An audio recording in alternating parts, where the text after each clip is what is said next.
My name's Andy Vitale. My 1981 Chevrolet El Camino I bought in 1984, used, and to replace my old El Camino, because it had a lot of miles. It was old, it had a lot of miles, and I had an opportunity to buy this. And I've been driving it ever since. I knew exactly, I had a pretty good idea what I needed done, right away. I knew what I wanted done, because I wanted a new motor, and I picked that motor. I knew I needed a new rear end, so I picked the Chevrolet version, not the Ford 9-inch. I picked the Chevy 10-bolt, I wanted to put in the back of the car. And I picked the brakes, I picked everything. And I started Googling restoration shops near me.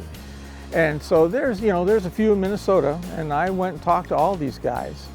But I just did a local search, and then when I started expanding out, that's when I found Muscle Car Restoration. They were at a Autorama in Minneapolis, Minneapolis, and so I went and talked to your salesperson then, and we talked, and he goes, "Well, come to the shop," because I told him what I wanted. He goes, "Come to the shop. We'll give you a tour. We'll show you what we do," and that's what I did. And so after I got the tour, I was pretty impressed, because the restoration shops I went to in Minnesota were not as big as this one.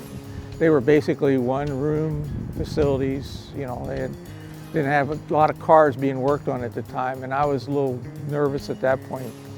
But when I saw this facility, a building for every phase of the restoration, I'm like, "Oh, this is all right." And it didn't hurt that I went to the website and looked at your past projects, and that was pretty impressive. And it's funny, because when I sat down originally with these guys upstairs, I said I want a brand new El Camino.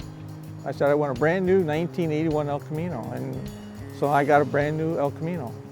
I basically traveled here periodically. So I saw the car after it got stripped down, and they were working on it in the metal shop. So I saw right before they actually had to replace the floor pan, and but I saw it in its bare state, and then periodically every few months I would call Tom up and say, "Yeah, how about a visit?" And so it was no problem. I just come and looked at the different phases as it went through the metal, the paint, and the assembly.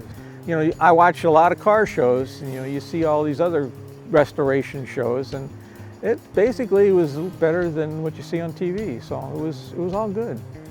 The original suspension, it was nice, but updated suspension, bigger motor, Ramjet 350 fuel injected with just a regular 4-speed overdrive. The only reason I picked it over an LS, because it was at that point the least horsepower you could buy. I didn't want a 600 horsepower behemoth under the hood. I didn't need to be lighting the tires up every intersection. I picked a mild motor that I knew would move that car around. I didn't need a fancy paint job. I wanted the original color paint put back on it. And it is a Conquista model, so it's a two-tone. I always liked the two-tone. And I knew I just wanted a regular plain-looking Chevrolet. I wanted a brand new El Camino, and since Chevrolet's not producing one, it's just the next best thing. I drive it when it's nice. I drive it every week.